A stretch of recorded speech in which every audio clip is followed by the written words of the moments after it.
Okay, we're back. Joining me now, Republican from Blue Ridge, also Georgia Speaker of the House, David Ralston. Mr. Speaker, how are you today? Well, I owe you an apology for asking that question because I know you probably came off the floor to make this call to talk to us, and thank you for taking the time out of the busy session that's active right now. But yesterday you attended the president's rollout of the infrastructure plan. Is that correct? I did. I was honored to be asked to represent the state of Georgia at President Trump's announcement of his infrastructure plan at the White House, and we had a great day. Okay, well, let's get directly into what does there's a little confusion this morning, and obviously the Democrats are making their accusations of what this plan won't do. What will this plan do, and how will it benefit Georgia? This plan is designed to rebuild and repair our vital infrastructure, such as roads and bridges. The president has also put a great emphasis on making high-speed broadband available to rural areas. I anticipate there will be some assistance for transit. Truly, this plan is going to benefit every part of the country and every part of our economy. And what it will ultimately do is, over a 10-year period, will involve an investment of up to $1.7 trillion. Not all of that will be public funds. His plan is to leverage some of the public funds with private investment.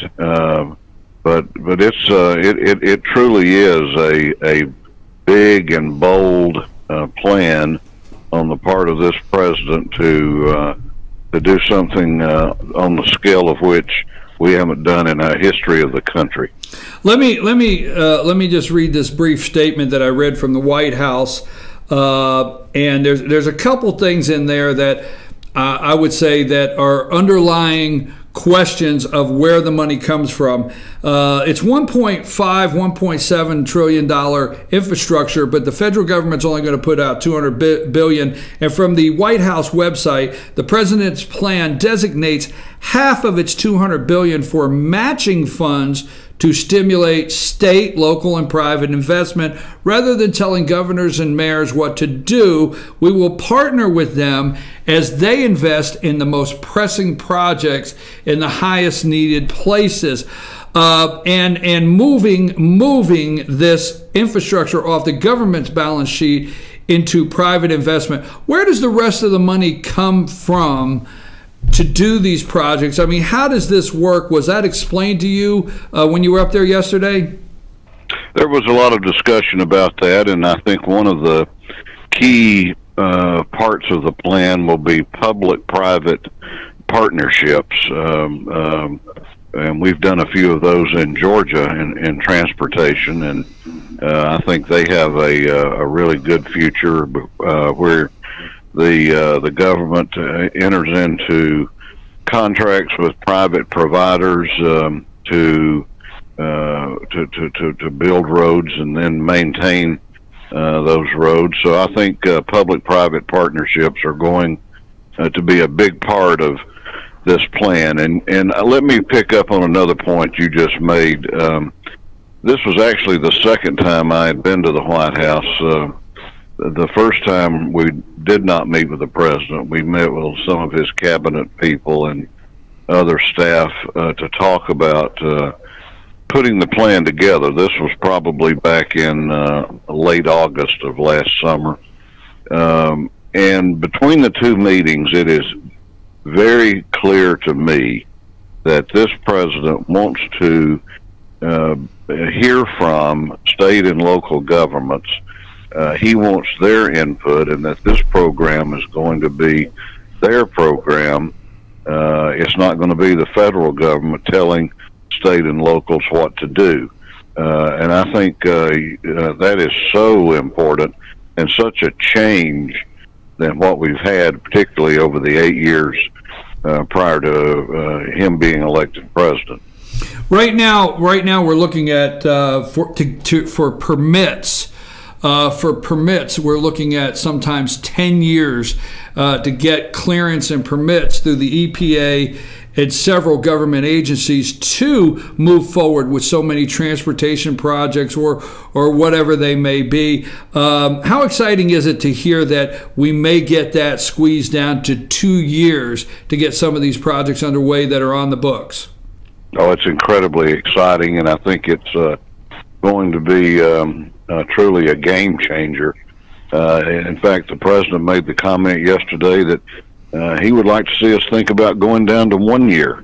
And one of the things that is used as an example of how you can cut through the permitting process is what the state of Georgia did with rebuilding the bridge on Interstate 85 last spring after the fire caused the collapse. You know, we came in about 6 weeks ahead of schedule through a combination of cutting out and cutting down on the permit time, as well as giving incentives to the contractor and their employees. So these are things that I think that, you know, this president coming out of the private sector, and he made the point a couple of times or more yesterday that he said, you know, I build things. I built things all my life. I build big buildings. I build hotels, and so he knows how to get these things done, and he knows how to get them done in a cost-efficient manner. And he's bringing some of that same background now to the White House.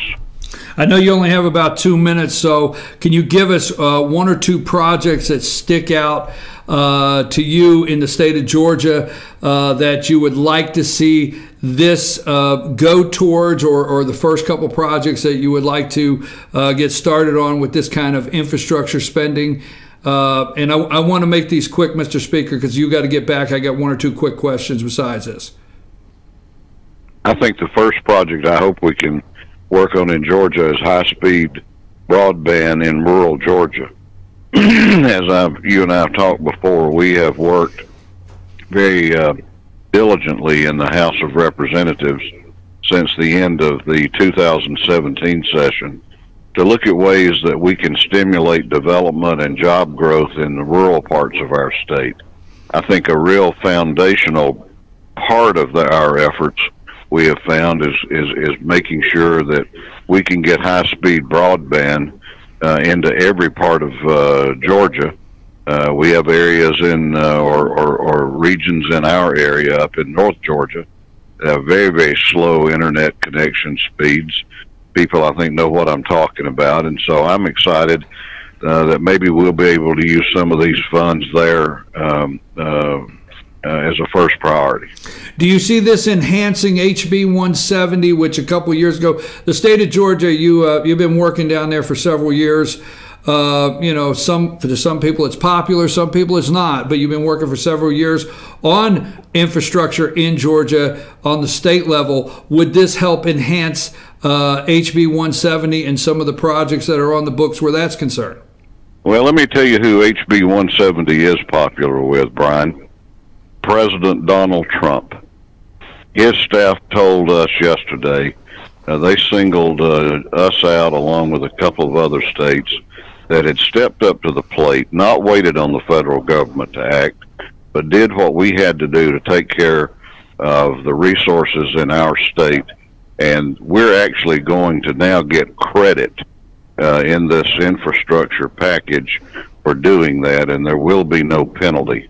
So this president actually commended us, and so people that want to be critical of that bill might want to align themselves with the president's opponents because he sure was complimentary.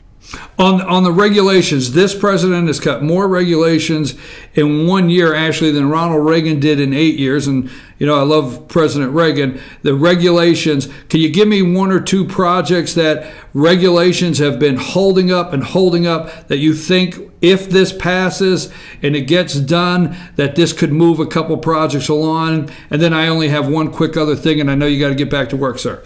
I really am reluctant to name any, Brian, because that's going to sound as if those have some priority, but I can tell you that there are highway projects around the state that have been delayed now for 10 or 12 or more years, waiting on these permits to be obtained.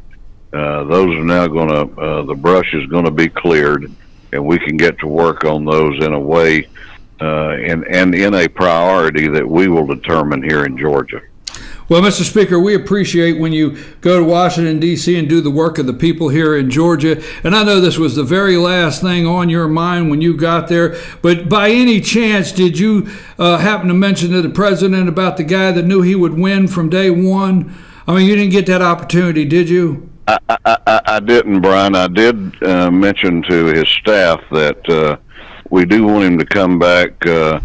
I invited them to have him, to bring him down here for one of our Rural Development Council meetings, and also to come back to a Georgia football game. But don't leave at halftime this time, because he's a winner and he left and we came up a little short. But I promise you, I understand we're going to be going back later in the spring, and I promise you that I will make sure that he knows that he needs to go on Fetcher News and be interviewed by Brian Pritchard. Thank you, Mr. Speaker. Greatly appreciate it. I know you have to get back to the floor, and we look forward to talking to you at the end of the session. You always give us an opportunity to do a post-session interview, and we appreciate it. We know you got to get back to work. You have a nice day, sir. Hope to see you soon. Thank you. Okay, we were we were speaking with Georgia Speaker of the House David Ralston, and I want to tell you, and we're going to clip that right there. We'll have that interview up. And